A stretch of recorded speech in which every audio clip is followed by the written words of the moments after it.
Yo, what is good, yo? It's your boy Ty, back here with another video. And in this video today, we are going to be going over what I do run as far as defensive settings. Now, in my opinion, these are the best defensive settings in the game, especially for my play style. But does that mean that these are the best for everyone or that everybody is going to run the same? No.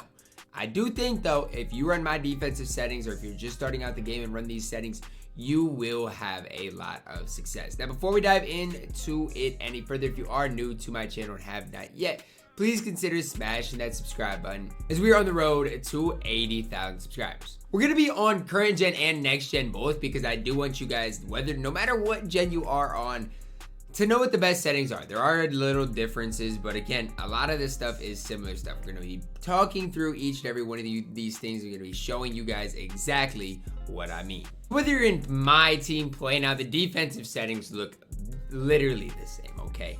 Here's the thing. On current gen, this is what it's going to look like. Next gen, it's a little bit different. We'll hop on next gen later into this video to see exactly what it is. But current gen, this is what my last year's settings were. Smother, tight, go over, catch hedge, and then I would do no help. Those were my settings last year. This year, it's a little bit different. Now, most of my settings this year are pretty similar, and honestly, if you ran those settings, you would still have a lot of success. Right now, this year, I do smother. Now, again, that's my aggressive defensive style. A lot of you guys might want to do tight, and that's fine. What I will say is smother. You just get up in your opponent. I love it. I really do love it. Off ball, here's the thing. I do tight, I think, because with tight, you can still send double teams. If you do smother, you can no longer send double teams. Plus, it helps against backdoor cuts. I think tight's definitely the best off-ball pressure. Go over. That way, you know exactly where your defender's going, right? That way you can kind of bait other passes, helping off the screen, see what to do with the center. You just know what you're getting.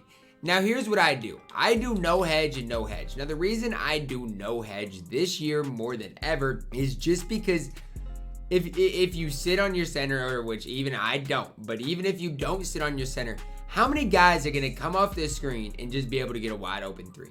Against me, the answer is not much, because you got to realize I might have a guy coming from that other hash, or I might be over the screen already. I might step up with the center. So they got to be quick in that decision making, and that's why I think no hedge and no hedge is fine.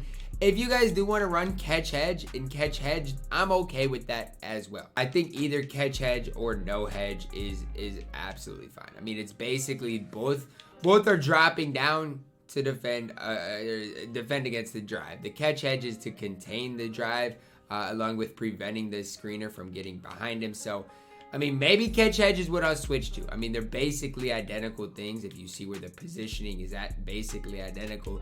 It doesn't really matter. I'm running no hedge right now. That's what I've had success with. If you want to run catch hedge, that's okay with me. Now, no help, that's just what I've always done. Look, if somebody helps in from a corner, something like that, I want to be the person in charge of that. Here's what I will say. With inside centers being so commonly ran this year, you have to almost do this, okay? If you're in unlimited, if you're in a competitive game, if you're playing against an inside center, you're going to want to gap and gap. It's that simple. Gap and gap, okay? Wilt Chamberlain.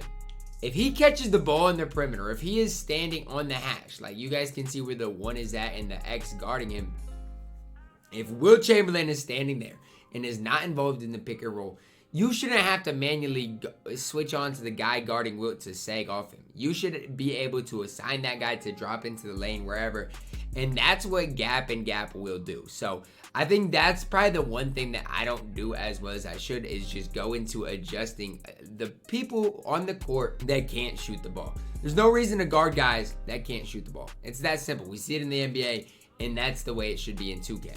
Now, although we are on next gen, the settings are pretty similar. You guys saw last time I went smother, tight, go over. I went no hedge again. If you want to do catch hedge, that's fine with me. Now for screen rules, again, no help. Now there's one big thing on next gen that you need to do, and this is strictly my team more than anything, but again, even in play now, I think this is a big thing that a lot of the community still doesn't know. Now, initially the problem right away on next gen was the fact that if people ran a pick and roll, 90% of the time people would switch the pick and roll, which it was just chaos because I should say about 75% of the time, if your guy got hit by a screen, they would just automatically switch. Even if you don't have the switch settings on, they will still switch, okay?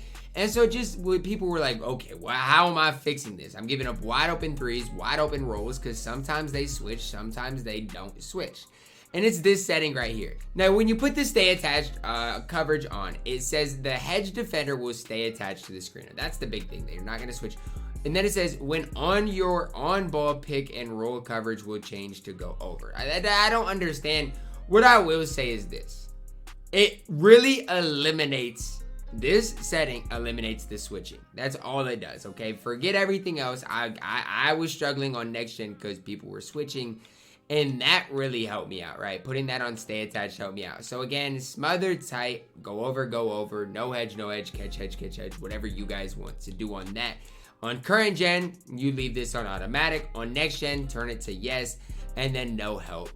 Now, what I didn't mention on current gen is you gotta turn your adaptive coaching engine off. Turn this thing off. Otherwise, the CPU is gonna go do your game plan for you. Adaptive coaching engine, what it does is it determines if you would like to game plan on your own or let the CPU do it for you. If I'm gonna do all those settings, I want to game plan on my own. I also turn the coaching sliders all the way down. So that's really what I do on the defensive end. Again, it is a little bit different whether you are current gen or next gen, but it's not super complicated. So when it comes down to it, guys, the big things you guys need to know, difference between current gen and next gen, is the stay attached setting. Other than that, everything is basically identical. The defensive movement is different, which later on this year we'll get into a defensive video on both gens, on how your rotations, stuff like that, stuff you want to think about on both gens. As far as the full court press, is the press for you?